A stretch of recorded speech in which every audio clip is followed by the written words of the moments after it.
نحمدہ و نصلی علی رسولہ الکریم۔ ایک سوال ہمارے پاس ہے کہ ڈاکٹر اشرف آصف جلالی صاحب نے جو باغ فتح کے معاملے میں کہا کہ حضرت سیدہ فاطمہ زہرا رضی اللہ تعالیٰ عنہ سے خطۂ اجتہادی واقع ہوئی، کیا یہ اہل سنت کا مسلمہ نظریہ، یہ مفتہ بھی قول ہے، یعنی ان سے خطۂ اجتہادی ہوئی، یا مفتہ بھی قول نہیں ہے، یعنی راجع قول نہیں ہے، مرجوح قول ہے؟ دیکھیں اس حوالے سے اگر ہم اہل سنت کی جو اصول کی، عقائد کی، متون کی کتب کا مطالعہ کریں تو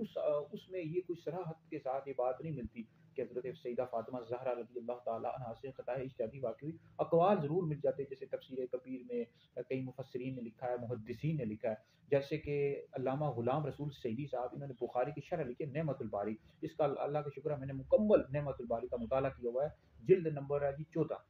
تو اس میں علامہ غلام رسول سعیدی صاحب لکھتے ہیں کہ باغ فدق کے معاملے میں حضرت فاطمہ زہرا رضی اللہ تعالیٰ عنہا سے جو جاری ہوا ان کا اپنا اجتہاد تھا، اس معاملے میں جو درستگی تھی یہ حضرت سیدنا صدیق اکبر رضی اللہ تعالیٰ عنہ کے ساتھ تھی، یہ لکھا ہے علامہ غلام رسول سعیدی صاحب نے، لیکن صراحت کے ساتھ انہوں نے بھی نہیں لکھا کہ حضرت فاطمہ رضی اللہ تعالیٰ عنہ سے خطۂ اجتہادی واقع ہوئی۔ تو اہل سنت کی اصول اور عقائد کی کتابوں کا اگر ہم مطالعہ کرتے ہیں تو اقوال مل جاتے ہیں، لیکن اہل سنت کا کوئی مسلمہ نظریہ ہمارے سامنے پیش نہیں ہوتا کہ انہوں نے لکھا ہو کہ ان سے خطۂ اجتہادی ہوئی۔ ہاں یہ ملتا ہے کہ یہ ان کا اپنا اجتہاد تھا حضرت فاطمہ زہرا رضی اللہ تعالیٰ عنہ کا، اور حضرت صدیقہ اکبر رضی اللہ تعالیٰ عنہ درستگی پر تھے، یعنی تو بہرحال اس حوالے سے بخاری شریف میں حدیث میں موجود ہے، نبی کریم علیہ السلام نے فرمایا کہ مجتہد اگر اب اجتہاد کرتا ہے، یعنی وہ اگر درست ہوتا ہے اس کا اجتہاد اس کو ڈبل اجر ملتا ہے، اگر اس کا اجتہاد درست نہیں ہوتا تو اس کو سنگل ثواب ملتا ہے۔ تو بہرحال اس حوالے سے بھی اہل سنت میں اختلاف پایا جاتا ہے کہ وہ مجتہدہ تھی یا نہیں تھی، اب بعض کہتے ہیں مجتہد تھی، بعض کہتے ہیں مجتہد نہیں تھی۔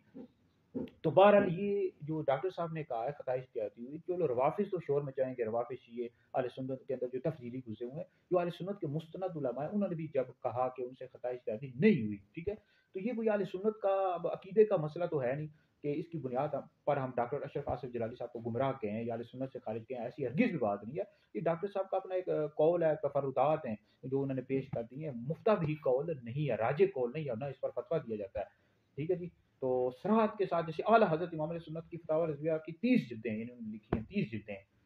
فتاوی رضویہ کی، اور اس میں اعلیٰ حضرت نے کہیں بھی یہ نہیں لکھا کہ ان سے خطۂ اجتہادی ہوئی۔ ڈاکٹر صاحب اگر دکھا دیں فتاوی رضویہ میں صراحت کے ساتھ کہاں لکھا ہے اعلیٰ حضرت نے کہ ان سے خطۂ اجتہادی ہوئی، صراحت کے ساتھ، ٹھیک ہے، یہ نہیں ہے استدلال نہیں، صراحت کے ساتھ لکھا ہے اہل سنت کے اصول اور عقائد کی کتب سے، استدلال وہ کرنا شروع ہو جاتے ہیں، اس وجہ سے شور و غل پیدا ہوا معاشرے میں، اور بہت زیادہ صراحت کے ساتھ اہل سنت کی کتابوں میں کہاں لکھا ہوا ہے؟ جیسے اعلیٰ حضرت نے فتاوی رضویہ جلد نمبر 14 میں لکھا ہے،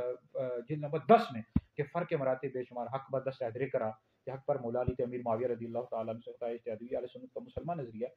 تو ڈاکٹر صاحب نے یہ جو کہا کہ ان سے خطۂ اجتہادی ہوئی، یہ مفتہ بھی قول نہیں ہے، نا اس پر فتویٰ دیا جاتا ہے، راجع قول نہیں ہے، ٹھیک ہے جی۔ راجع اگر قول ہوتا تو اس پر فتوی آ چکے ہوتے ہیں۔ بہرحال ویڈیو سنیں دیگر لوگوں تک پہنچے ہیں، آپ لوگوں کے لیے بہت بڑا سخت